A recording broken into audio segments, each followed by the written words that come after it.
Abra sua Bíblia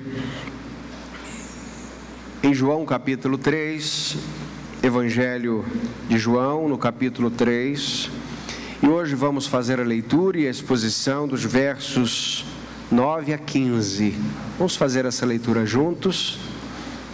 Estamos numa sequência de exposição desse livro, e eu quero lembrar a todos que estão aqui ouvindo essa palavra, que essa é uma palavra que trata sobre Cristo, e a intenção desta palavra é dizer quem esse Cristo é, a ponto de que todos nós saiamos daqui sem esquecer de Cristo. Podemos não lembrar das músicas ou dos tons das músicas, ou quantas foram, ou o nome do pregador, ou quem sentou ao nosso lado, ou o anúncio que foi dito, mas nós não podemos sair daqui sem a consciência de que há um Cristo digno de ser adorado, de que Cristo é Deus. E o Evangelho de João se propõe a isso. Se alguém lhe disse que Jesus não é Deus, você precisa ler o Evangelho de João. E por que é importante Jesus ser Deus? Porque só Deus pode perdoar pecados, e oramos em nome daquele que pode perdoar nossos pecados. Só Deus pode fazer o impossível, e servimos a um Cristo que faz o impossível. E aí nós teríamos várias outras razões para a importância de Cristo ser Deus. E o Evangelho de João é o Evangelho que nos mostra isso. Não servimos a um Cristo inventado, a um Cristo que foi produzido pela história humana. Ninguém poderia inventar uma pessoa como Cristo. Nenhum personagem teatral, nenhum personagem de filme, nenhum personagem de ficção, nenhum personagem da história que fora inventado, e por outro lado, nenhuma pessoa e nenhum personagem que tenha de fato existido pode se comparar à pessoa de Cristo. Estamos falando daquele que sustenta o universo pela sua vontade, daquele que, com seu sangue derramado na cruz, pagou os pecados de um mundo diante de um Deus que é santo.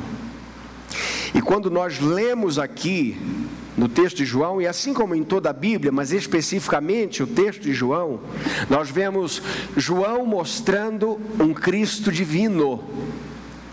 No capítulo 1, ele já começa declarando: no princípio era o Verbo estava com Deus e o Verbo era Deus. Ele estava no princípio com Deus, ao mesmo tempo que é Deus, é uma segunda pessoa de Deus, porque estava com Deus, estava com o Pai. E ele vai dizendo: todas as coisas foram feitas por meio dele, sem ele nada do que foi feito se fez. A vida estava nele e ele era a luz dos homens. A luz resplandece das trevas, não é? E as trevas não prevaleceram contra ela, e assim vai. E aí a partir do verso 6 começa a falar de João, depois volta a falar do Verbo, não é? No verso 14, que o Verbo se fez carne e habitou entre nós, cheio de graça, e vimos a sua glória como a glória do unigênito do Pai. E há no texto do capítulo 1 vários testemunhos sobre Jesus dizendo: Ele é Deus. Vimos isso numa mensagem específica. Quais são os testemunhos sobre Jesus contidos no capítulo 1? No capítulo 2, João vai registrar o primeiro milagre de Jesus, mostrando que Ele é aquele que faz o que ninguém pode fazer: mudar a natureza de elementos. Eu posso transformar uma água em um suco de uva, colocando nesta água elementos de um suco, da fruta ou daquele pozinho que todo mundo conhece, que faz 2 litros e não precisa adoçar. todo mundo já tomou, já tragou um pouco daquilo. Mas nenhum de nós pode dizer à água: torne-se vinho. E no capítulo 2, João está mostrando que Jesus não fez um truque, tirou a água do poço, de onde todos sabiam que ali estava água. Não era de algo necessariamente estocado em um barril específico, como se fosse para um número de mágica. A água fora tirada do poço que todo mundo bebia e usava. E aquela mesma água que saiu água, agora entra nas talhas e sai das talhas o melhor vinho. Só Jesus pode fazer, porque Ele é Deus. E aí nós começamos a perceber que o que João está nos mostrando é que nós devemos crer que Jesus é divino.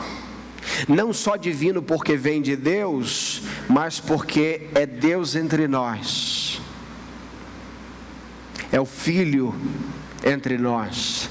É a pessoa da Santíssima Trindade, da Trindade Divina entre nós. E está isso registrado na história. História essa que ninguém poderia ter inventado. Ninguém poderia ter inventado o Evangelho. O Evangelho é tão loucura para os que vão perecendo, como diz Paulo na primeira carta aos Coríntios, que a mente humana jamais poderia produzir uma loucura tão divina. Só Deus mesmo, para ter a ideia de enviar o seu Filho Santo, imaculado, com um sacerdócio inalterável, mais sublime que o céu, Hebreus capítulo 7 diz isso, para se fazer homem e entrar na humanidade pecadora e caída, se fazendo um de nós, e não pecando, sendo santo até a morte, morte de cruz, e ressuscitado ao terceiro dia. Só Deus para ter uma ideia dessa, que eu jamais teria uma ideia de enviar meu filho por alguém, para salvar alguém, ou um dos meus filhos, por mais santo que fosse, ainda mais falando de pecadores como nós, como eu e você, gente que peca, gente que desde a infância sabe o que é mentir, sabe o que é enganar ou não, sabe o que é empurrar o outro, sabe o que significa no fundo da alma: farinha pouca, meu pirão primeiro. Essa atitude egoísta que está na alma humana,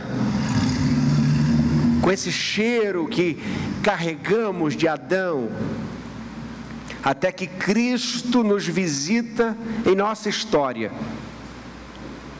e nos tira esse ranço antigo e nos dá do seu Espírito. E o Espírito desse Cristo agora se faz habitar em gente pecadora, porque essa gente pecadora vai sendo lavada e remida pelo seu sangue. Por isso, olhando para João, nós estamos tratando de um Cristo sendo revelado Deus, e que de fato é Deus. Depois de transformar a água em vinho, entra no templo, tendo passado por Cafarnaum, sobe a Jerusalém e purifica o templo, cumprindo muitas profecias do Antigo Testamento, trazendo limpeza, tirando os vendilhões do templo, tirando a religiosidade que vai extorquir a fé alheia. E ele vai dizer: este templo vocês podem destruir e em 3 dias eu levantarei. E ele estava falando do seu corpo, mostrando que ele é Deus. E na última mensagem vimos Jesus na festa de Jerusalém, isso é importante, conversando com um homem doutor da lei, doutor em Antigo Testamento, conhecedor da lei de Moisés, um judeu dedicadíssimo às Escrituras, lembrando que no tempo de Jesus eles não tinham o Novo Testamento, porque o Novo Testamento é exatamente a partir da história de Jesus. Mas esse homem chamado Nicodemos conhece o Antigo Testamento, a Torá, os primeiros 5 livros, o Pentateuco, Gênesis, Êxodo, Levítico, Números, Deuteronômio, e os históricos, Josué, Juízes, Ruth, Samuel, Reis, os 4 livros ali, Crônicas, formando os 6 livros ali. E toda a sequência, até o último profeta, Malaquias, isso tudo estava muito bem encaixado na mente de Nicodemos, porque ele era um mestre da lei. Aos 12 anos, uma criança que estava ali como um ritual judaico, passava a deixar de ser criança para se tornar, diante dos outros, um homem em formação, mas já um homem. E aos 12 anos, eles tinham que dominar os primeiros 5 livros de Moisés. Imagine um doutor da lei, que é Nicodemos. E o que mais nos espanta é que Jesus sempre tem uma linguagem para falar com todo mundo. Ele vai dizer para donas de casa, para a gente do povo, e vai falar, por exemplo, como varrer a casa, pegar a candeia. Ele vai conversar com gente do campo, ele vai dizer sobre o grão de mostarda, sobre o semeador que saiu a semear.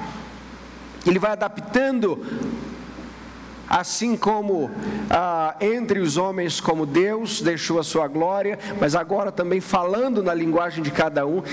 E nesse momento ele está falando com alguém com a mente completamente aguçada, acelerada, um estudioso, e ele entrou com um assunto que deu nó na cabeça dele. Compreenda. Tem conversas que mudam a vida da gente, não é verdade? Tem conversa que marca a sua vida, a sua história. Tem conversa que salva você de fazer uma besteira. E aí você fica pensando, graças a Deus que naquele dia fulano, fulana conversaram comigo, e eu pude refletir, pude pensar, pude avaliar melhor, não é? Assim como tem conversas que destroem, mas há conversas que nos livram de tantas coisas ruins, de tantas consequências ruins. E essa conversa de Jesus com Nicodemos não só o livrou da ignorância de quem era Jesus, mas também o livrou da morte eterna. E Jesus está tendo uma conversa com ele, e a conversa é sobre nascer de novo. Nicodemos chega para diante de Jesus e diz: sabemos que és mestre vindo de Deus. É um elogio, é um reconhecimento. E aí, queridos, a conversa de Jesus não é no tom de Nicodemos, porque todas as vezes que vamos conversar com Deus, com Cristo, quem dita a conversa é Ele, não nós. Nicodemos vai dizer para Jesus: ninguém pode fazer isso que você faz, que o Senhor faz, se não vier de Deus, se não vier, se Deus não estiver com ele. Resposta de Jesus não foi um pedido a Nicodemos para convencer os outros fariseus de que ele era de fato o Messias, não foi uma resposta a esse elogio. Jesus simplesmente responde depois desse reconhecimento dele: em verdade te digo, Nicodemos, que ninguém pode ver o reino de Deus se não nascer de novo, se não nascer do alto. E aí a mente dele ferve. Ele pergunta: como é que pode um homem velho nascer de novo? Como é que pode entrar no ventre pela segunda vez? E Jesus diz: em verdade te digo, que quem não nascer da água e do Espírito não pode ver o reino dos céus, não pode ver o reino de Deus. Jesus explica: o que é nascido da carne é carne, o que é nascido do Espírito é Espírito. Vimos isso na última exposição. E então Jesus dá uma ilustração. É a primeira ilustração da conversa. O vento sopra onde quer, ninguém sabe de onde vem nem para onde vai. Assim é todo aquele que é nascido do alto. É uma coisa misteriosa que ninguém domina. Jesus está falando de novo nascimento, de regeneração, de nascer de novo, de começar do zero. Porque nossa vida realmente começa quando Cristo chega em nosso coração. Antes de Cristo, todo mundo existe, apenas existe. Depois de Cristo, a gente passa a viver. Há uma diferença de existir e viver, de ser criatura e de ser filho de Deus. Por isso, é que João vai dizer, que a todos aqueles que creram, foram dados a estes o poder, a prerrogativa de serem feitos filhos de Deus, porque não eram. E aí chegamos ao texto de hoje, a continuidade da exposição que começamos semana passada. Perguntou-lhe Nicodemos, verso 9, como pode ser isso? Verso 10, Jesus lhe respondeu, tu és o mestre em Israel e não entendes essas coisas? Em verdade te digo, que nós dizemos o que conhecemos e testemunhamos o que vimos, mesmo assim não aceitais o nosso testemunho. Se vos falei de coisas terrenas e não credes, como crereis se vos falar das celestiais? Ninguém subiu ao céu, senão aquele que de lá desceu, o Filho do Homem. Assim como Moisés levantou a serpente no deserto, é também necessário que o Filho do Homem seja levantado, verso 15, para que todo aquele que nele crê tenha a vida eterna. Mais uma vez, para que todo aquele tenha a vida eterna.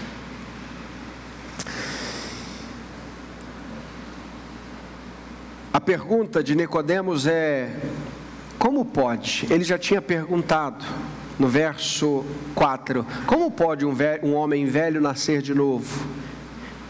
Ele entra na barriga de sua mãe a segunda vez. Parece que é um tom satírico aqui, porque um doutor da lei não perguntaria isso. Ele dá uma possibilidade ou uma impossibilidade como resposta. E agora ele está perguntando de novo, como pode, não é? Como é que pode alguém nascer de novo? Como é que pode essa obra de regeneração, misteriosa como o vento, entrar na mente de alguém? Jesus está suscitando perguntas ao coração de Nicodemos aqui. E é muito bom quando o nosso coração se enche de perguntas que Deus faz.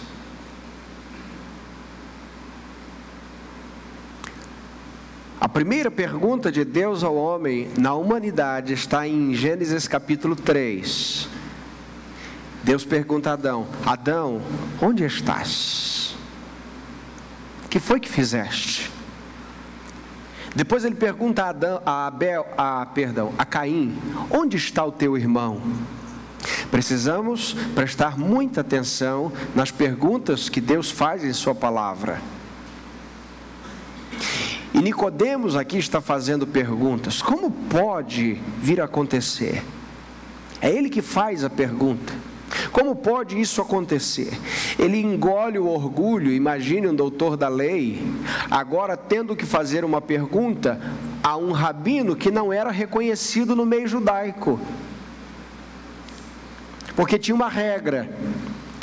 Poderia acontecer que alguém fosse um rabino judeu, desde que ele produzisse sinais, mas ele não fazia parte da academia judaica, compreende isso? Ele não tinha esse pedigree todo, mas ele engole o orgulho e pergunta. Às vezes o nosso orgulho é que impede de sabermos mais de Deus. Calvino escreveu: para nós não há pior obstáculo do que o nosso orgulho pessoal, pois sempre queremos ser mais sábios do que somos, e por isso rejeitamos com o diabólico orgulho tudo quanto nossa própria razão não pode explicar, como se fosse justo limitar o infinito poder de Deus segundo a nossa tacanha capacidade. Isso nos mostra que Deus não deixa de ser Deus mesmo que não o entendamos completamente, que o milagre deixa de ser milagre porque a gente não sabe explicar, e que Deus não tenha uma resposta para nós só porque nós não conseguimos entender o que Ele está dizendo. E Jesus faz uma pergunta para ele: tu és mestre em Israel e não entendes essas coisas? Bem, você é alguém renomado em Israel, e Jesus vai dizer: você é o mestre, não é? Tu és mestre em Israel, você é um rabino, você não entende essas coisas? Você é um rabino da nação escolhida em toda a terra e não compreende o que eu estou dizendo? Em outras palavras, meus irmãos, a gente compreende que ninguém sabe mais do que Deus. Nunca ninguém vai saber mais do que o Senhor. Sempre há mistérios em Deus. Isso evoca para nós duas histórias que Nicodemos sabia muito bem, porque ele era mestre da lei. Ele sabia, por exemplo, da história de Sansão, que está em Juízes capítulo 15. Ele sabia que Sansão não era forte porque malhava em academia, nem porque tomava suplemento, nem porque tinha um biotipo favorável, e muito menos porque o seu cabelo era grande. Sansão tinha força porque o Espírito de Deus se apoderava dele. Porque diz o texto que quando ele tinha de lutar com os seus inimigos, contra os seus inimigos, numa época que não tinha rei, ou seja, num tempo onde Deus levantava os seus juízes para cuidar do povo, para defender o povo, Deus tomava Sansão e o fazia um guerreiro com uma força além do normal, e ele podia lutar como um exército em um só homem. Mas ele só podia fazer isso porque o Espírito de Deus estava nele. E Nicodemos conhecia essa história. Nicodemos conhecia a história, por exemplo, de Números capítulo 11, onde Moisés se vê completamente assoberbado por várias coisas, e ele tem de nomear 70 homens para, junto com ele, exercer o ofício profético no meio do povo. E o texto diz que esses 70 homens recebem do Espírito de Deus, ou seja, Deus tira do Espírito que estava em Moisés e põe sobre esses 70, e neste momento eles recebem capacidades proféticas. Mas somente no momento em que Deus deu a eles o Espírito. O que Jesus está lembrando para um mestre da lei é: você não sabe, Nicodemos, que as coisas espirituais só podem acontecer pelo Espírito de Deus?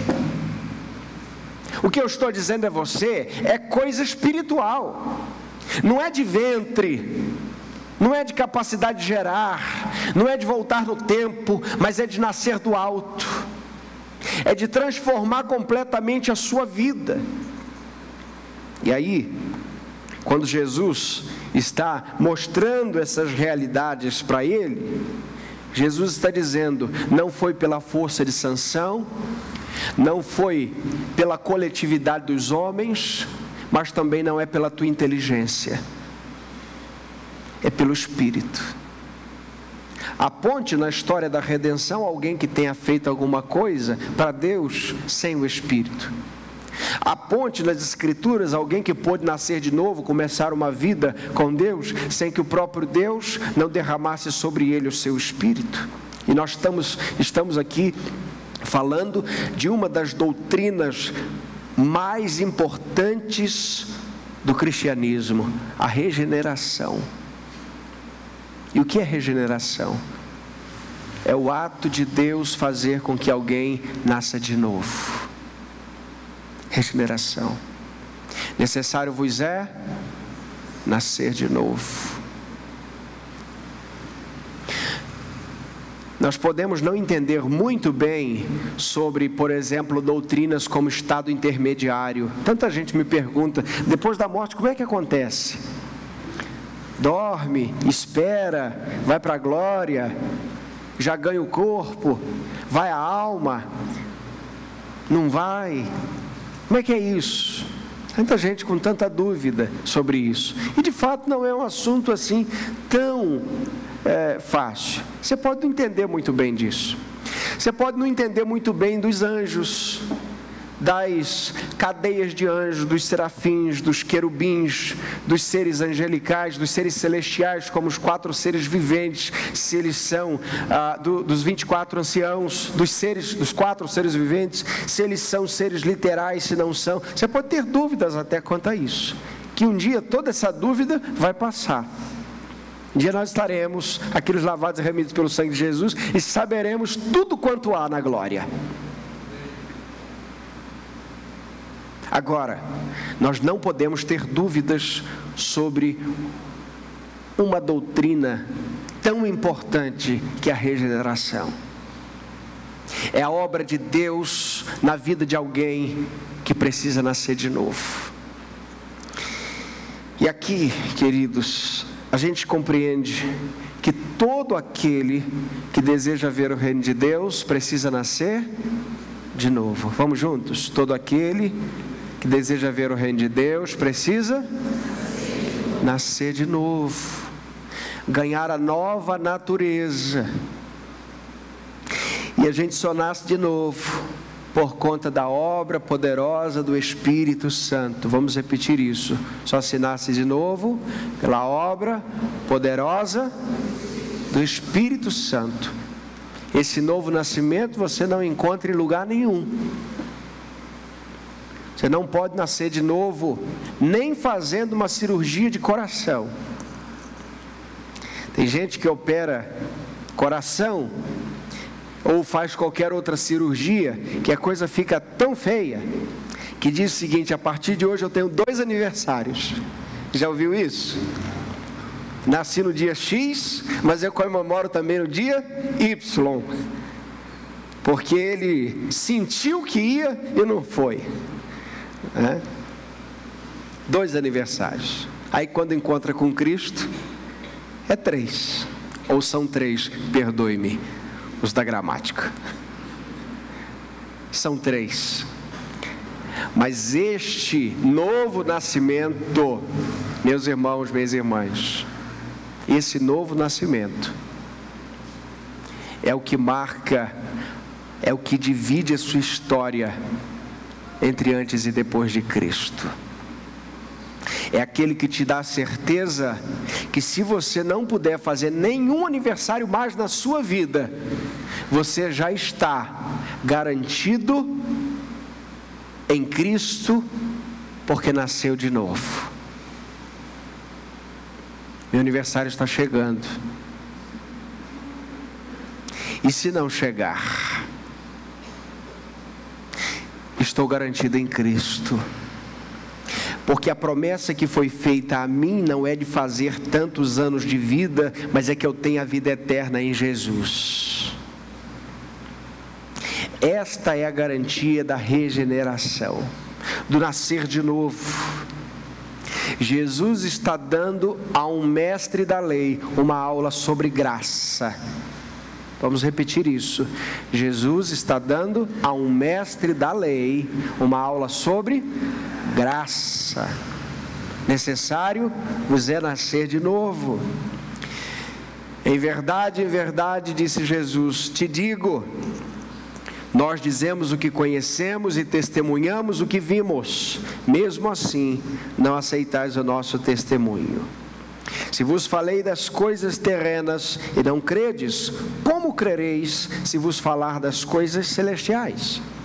No verso 11, Jesus usa aqui o conhecido duplo amém.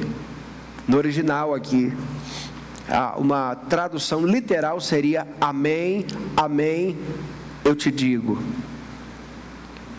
Como amém é uma confirmação de verdade, a tradução é: em verdade te digo. Em outras traduções pode aparecer: na verdade te digo. Ou em outras traduções como NVI, asseguro-lhe que, ou seja, eu estou dizendo verdade. Em outras traduções, muito solenemente te digo, e aí as variações. Mas o que se quer dizer é que, a partir desta repetição, amém, amém, há uma doutrina importantíssima. Essa repetição, Jesus vai dar uma resposta aqui a Nicodemos. Nicodemos diz: sabemos que és mestre vindo de Deus. Lembra disso? E aqui Jesus está dizendo: em verdade te digo que nós dizemos o que conhecemos. E aí, a quem Jesus se refere? Nós. Não pode ser aos judeus, porque Nicodemos também é judeu. Ele não está falando com o gentio. Muito provavelmente Jesus está dizendo que ele é aquele que vai dividir o fim de todo ofício profético que apontaria para ele. E ele, de alguma maneira, está ali exercendo o seu ofício de profeta. Nós, ele está dizendo, dizemos o que conhecemos. E ele pode também estar dizendo nós, tanto ele como o ministério de João Batista, que é o seu contemporâneo. E ele está dizendo: nós conhecemos e testemunhamos, mesmo assim vocês não aceitam o testemunho. Bem, quando Jesus diz: vocês não aceitam o testemunho, ou não aceitais o testemunho, é porque de fato o testemunho desse evangelho não se compreende pela inteligência humana.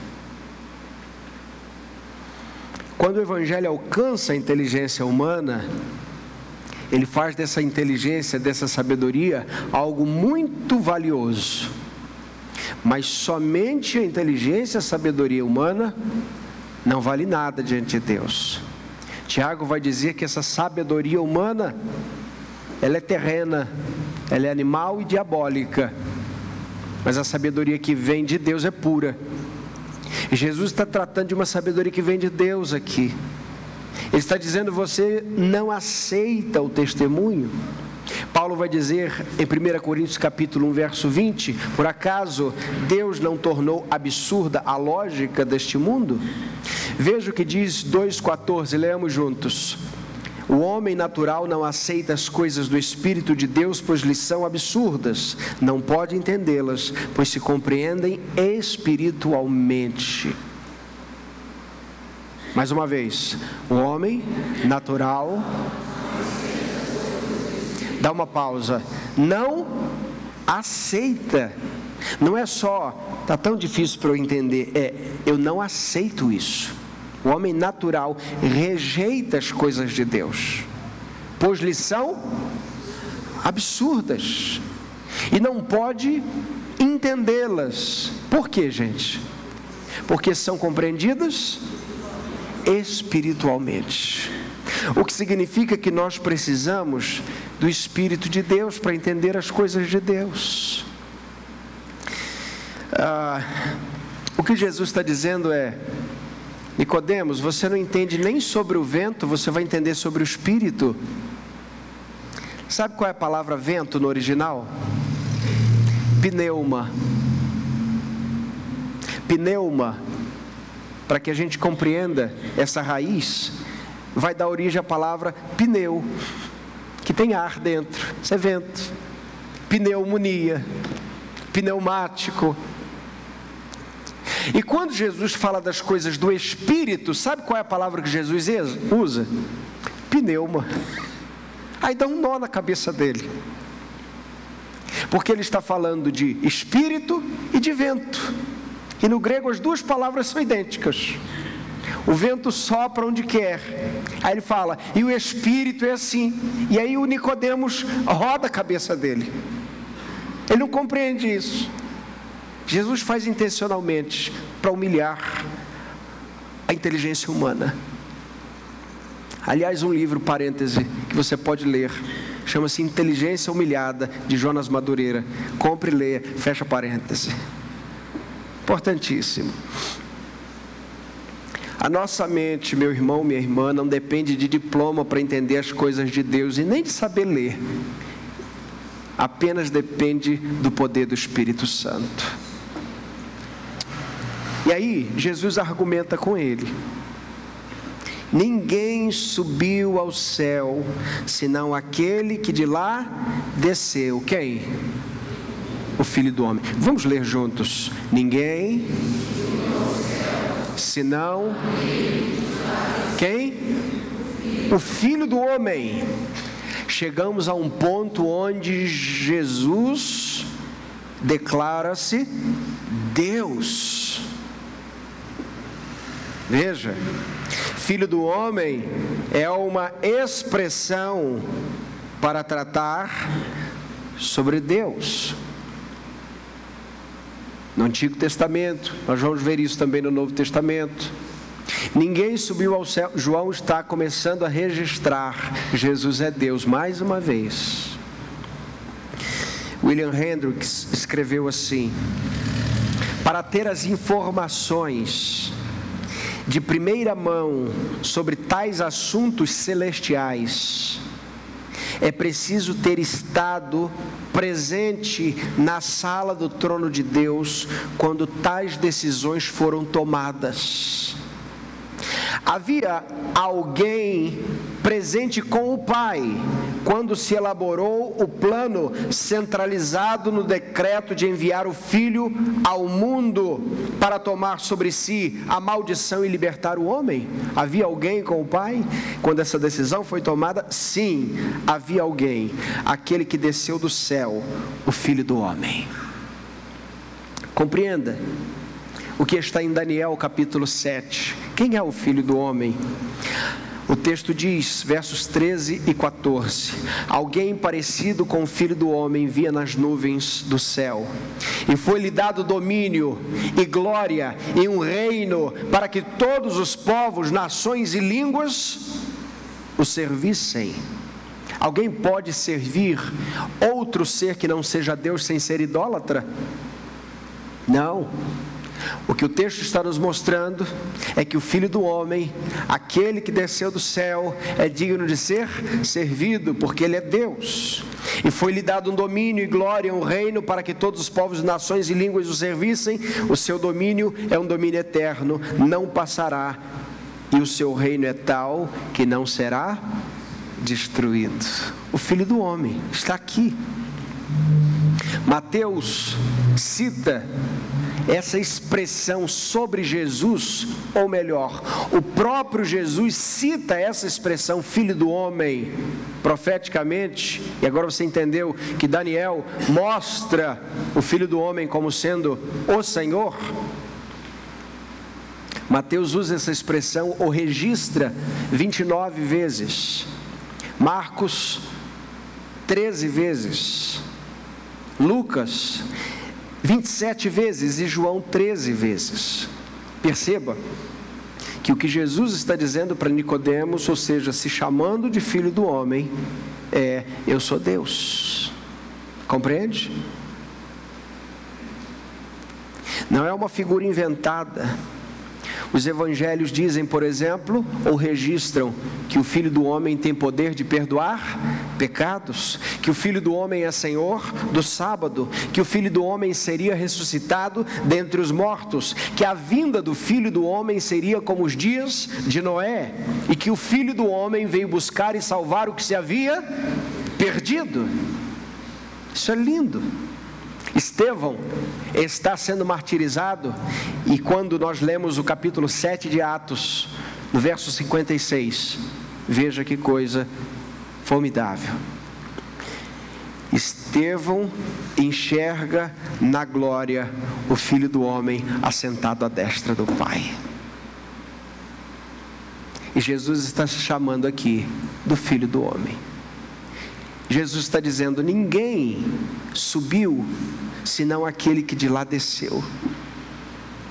Jesus está dizendo: quem está conversando contigo, Nicodemos, é quem esteve no santo e trino conselho eterno, quando a decisão foi tomada entre as 3 pessoas de Deus, para que eu pudesse vir aqui. Eu sou o Filho do homem.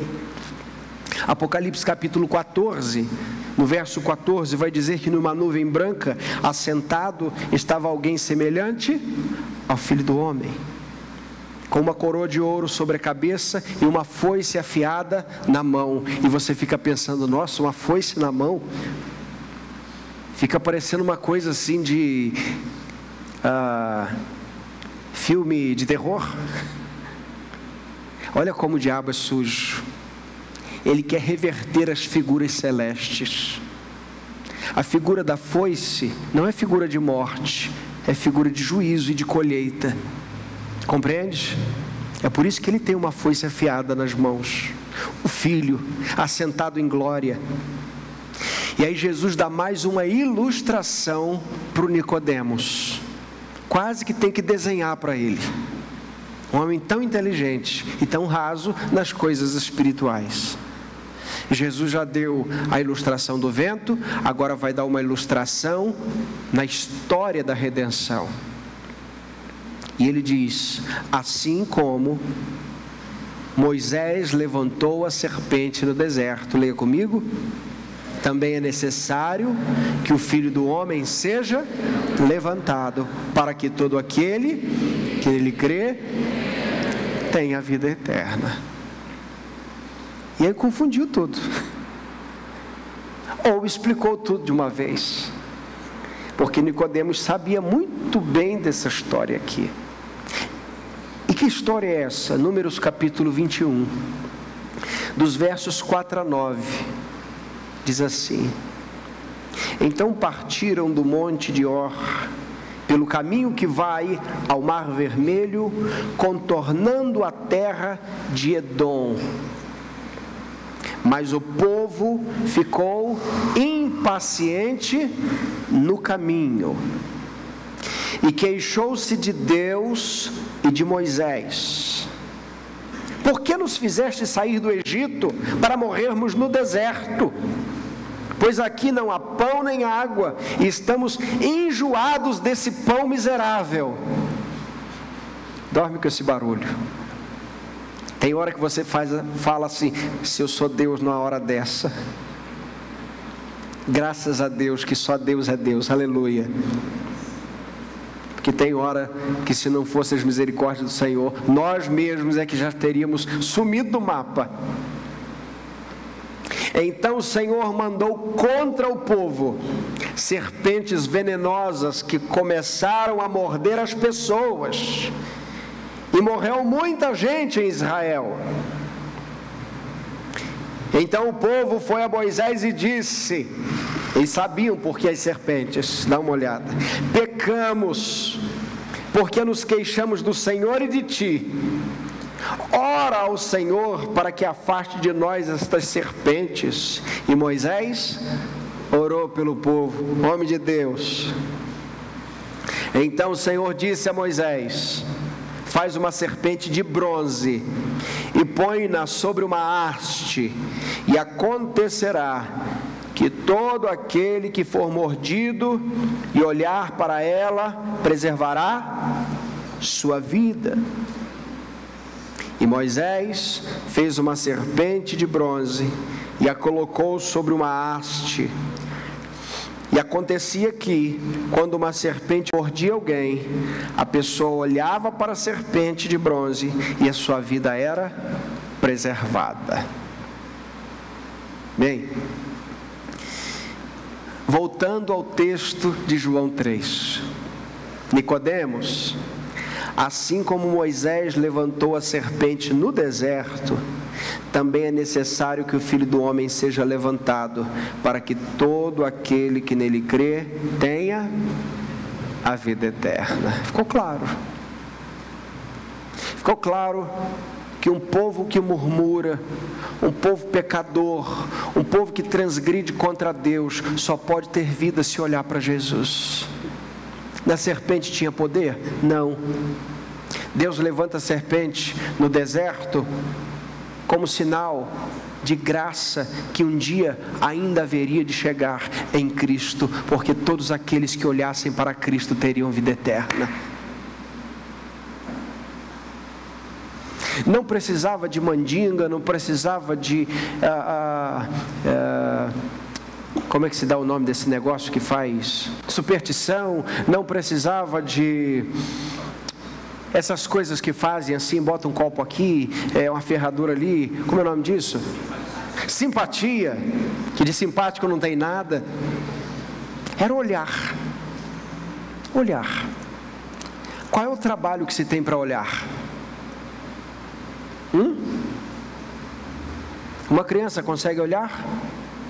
Sim ou não? Um adulto consegue olhar? Alguém acamado olha? Sim. O que percebemos, meus irmãos, é que Deus faz todo o trabalho.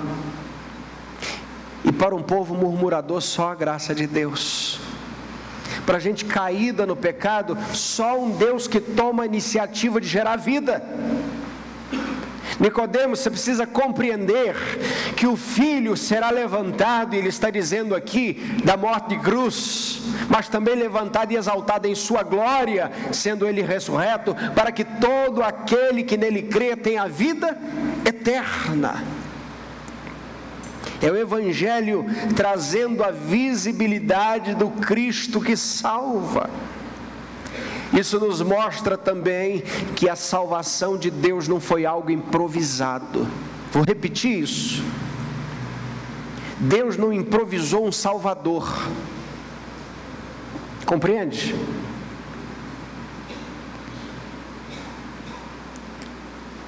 Apocalipse vai dizer que o Cordeiro foi imolado, morto, desde a fundação do mundo.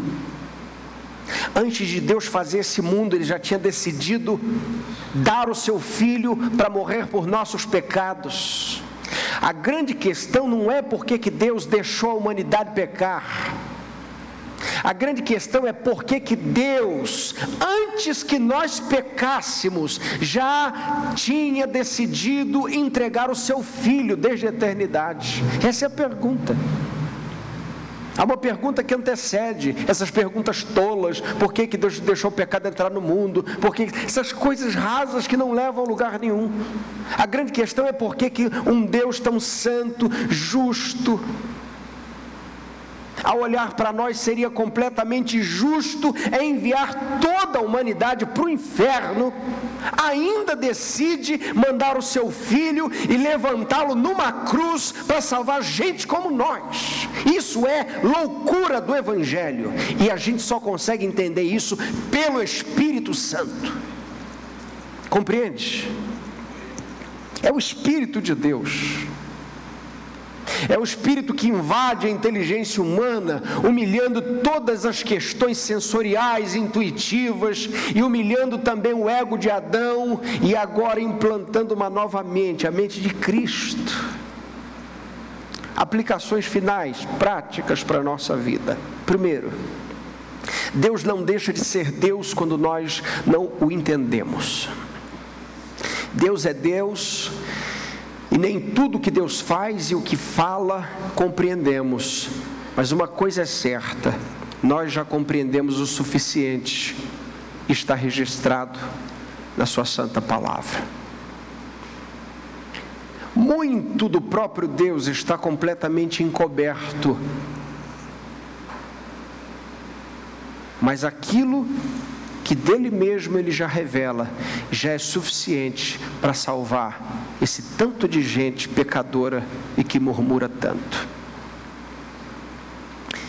Segundo, todo homem que deseja ver o reino de Deus precisa nascer de novo. Agora leia comigo: alguém só pode nascer de novo se de fato for alcançado pela obra poderosa do Espírito Santo. Não tente se achegar a Deus com ofertas, com dízimos.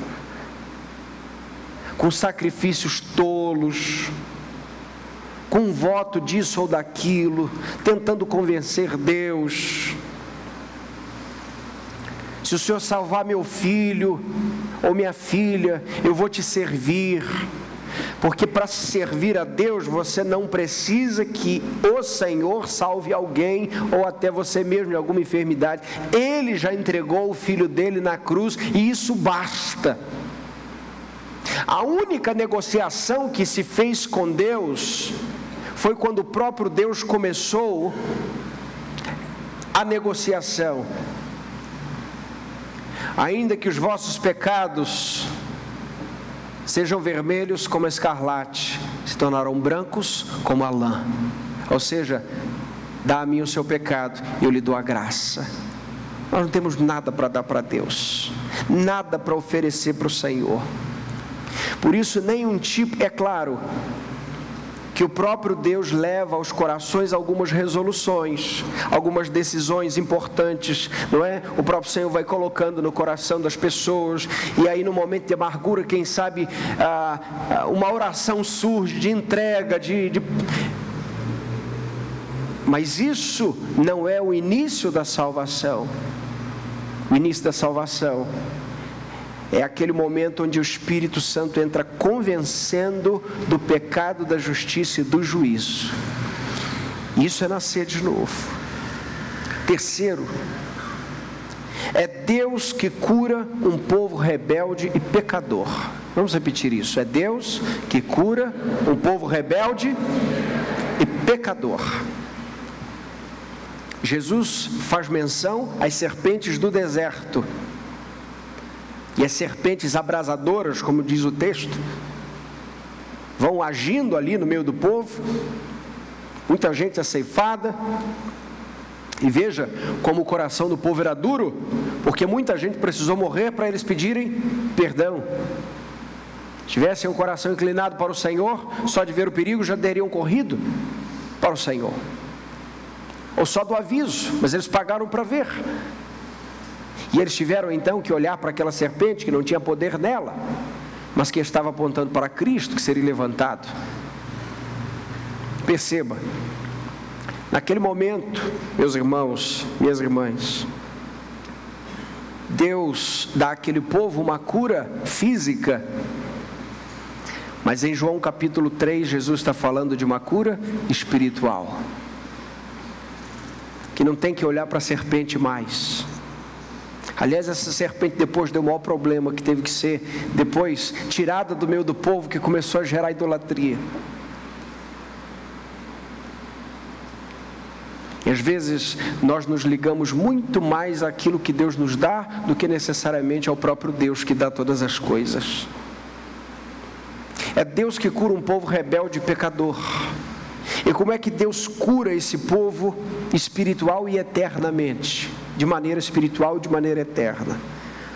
Salmos 34, verso 5, vai dizer: olhai para ele e ficai radiantes, e o vosso rosto jamais mostrará frustração. Olhai para ele. É um salmo messiânico, é um salmo profético. Não devemos olhar para o vizinho, não devemos olhar para o líder espiritual, não devemos olhar para aquele que erra e nem para aquele que acerta. Se queremos salvação, precisamos olhar para Jesus.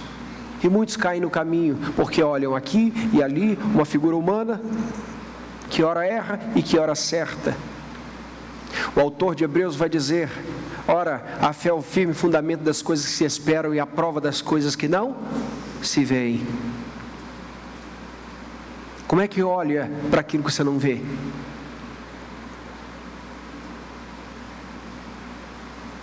Quando a gente recebe o Espírito Santo, a gente aprende a enxergar as coisas espirituais, porque elas são discernidas dentro de uma mente que já foi dominada por esse Espírito. E no capítulo 12, o autor de Hebreus vai dizer: olhando firmemente para o autor e consumador da nossa fé. O problema é que tantas vezes os nossos olhos estão voltados para a direção errada. Precisamos olhar para Cristo. Olhar para Cristo, Senhor e Salvador. Olhar para Cristo é aquele que muda a nossa história. Olhar para Cristo, porque é quando nós chegamos perto de Cristo, nós estamos cheios de chagas do pecado. As serpentes abrasadoras já fizeram festa em nossa carne, essa massa falida, até que chegamos ao pé da cruz e encontramos o Cordeiro imolado. Olhai para Ele e ficai radiantes. Isaías registra: olhai para mim e sede salvos. Aleluia. É a suficiência de Cristo e a suficiência do sacrifício de Cristo. Suficiência de Cristo porque basta olhar para Ele, para mais ninguém. E suficiência do seu sacrifício porque é só olhar. Não é necessário replicar nenhum outro sacrifício, fazer qualquer outra coisa. Simplesmente olhar para Ele, permanecer olhando para Ele. Quarto lugar, Deus não conta com os méritos humanos. O mérito humano para Deus não vale rigorosamente nada. Deus salva pessoas por sua misericórdia, assim como salvou lá no deserto, assim como salvou gente do tempo de Nicodemos, assim como salva gente de hoje, somente pela misericórdia. Quinto e último lugar, o Filho de Deus se fez filho do homem, para que os homens se tornassem filhos de Deus. Apenas uma forma didática de lembrar que a gente só nasce de novo, a gente só passa a ser filho de Deus quando entende que Cristo, o Filho do homem, foi aquele que desceu para fazer dessa gente como nós, filhos de Deus. E é por isso que a gente não tem mérito nenhum. E é por isso que a gente não pode fazer nada que agrade a Deus, se não for pelo Espírito do próprio Deus. Porque tudo o que fazemos, não podemos fazer se do céu não nos for dado. Qualquer compreensão de Cristo que você esteja tendo nessa noite, pode ter certeza que não é pelo pregador, mas é pela palavra viva, injetada pelo Espírito Santo no teu coração. E quem sabe você entrou aqui achando que Jesus era só mais um. E tem muito crente que trata Jesus como só mais um também, que deixa sempre Jesus por último, não é verdade? Meus irmãos, igreja, Jesus é o centro de tudo que há, é o centro da nossa vida. Jesus é Deus. Vamos repetir isso? Jesus é Deus. Jesus é Deus na sua vida? Ele é o seu Salvador? É para Ele que você tem olhado? Ou quem sabe você está olhando para a economia? Você está olhando para o cenário político? Você está esperando um direitista ou um esquerdista? É olhar para Jesus. Olhar para Jesus para ser salvo. Olhar para Jesus para ser curado de suas chagas. Olhar para Jesus para não morrer nesse mundo sem salvação. Olhar para Jesus e saber o seguinte: esse sacrifício é suficiente, e eu não preciso prestar mais sacrifício nenhum, basta olhar para Ele, e nessa noite dizer: ó Jesus, quero ser Teu. E alguém só faz essa oração se o Espírito estiver nele, conduzindo a essa verdade. Quem sabe tem aqui crianças, jovens, adolescentes, senhores, senhoras, a quem o Espírito Santo esteja agora produzindo um parto espiritual e nascendo de novo.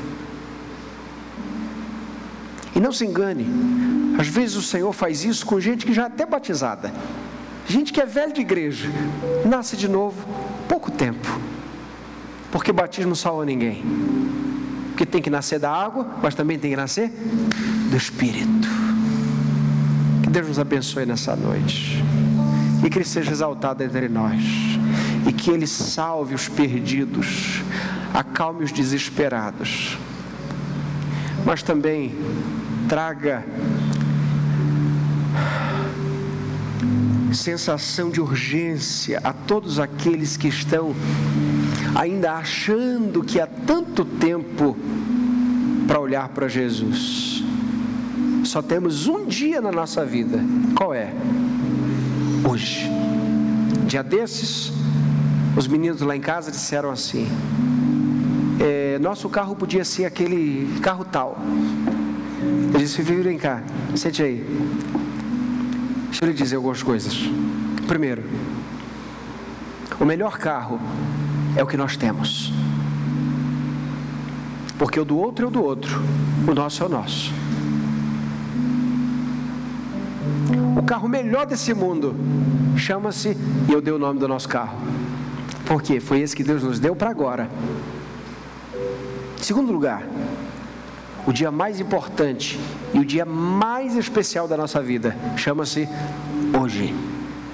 O que você tem hoje, Deus te deu para hoje. Então compreenda que é o dia mais importante da sua história, meu filho. Ontem passou e amanhã você não sabe. Esse é o dia, hoje é o dia, disse a ele. Não sei se ele entendeu tudo, acho que sim. Outro dia ele me disse: pai, o dia mais importante é hoje. E é mesmo. Hoje é o dia mais importante. Não é semana que vem, não é domingo que vem, e nem ontem passou. Regozijai-vos hoje, diz a Bíblia. Regozijai-vos sempre. Alegrai-vos sempre no Senhor. Alegrai-vos, esse é o dia que nos fez o Senhor. Santificai-vos hoje. O tempo de Deus é hoje. E que o teu coração esteja, meu irmão, minha irmã, querido ouvinte, homem, mulher, derramado diante de Deus hoje. Que Deus vos abençoe em nome de Jesus. Amém.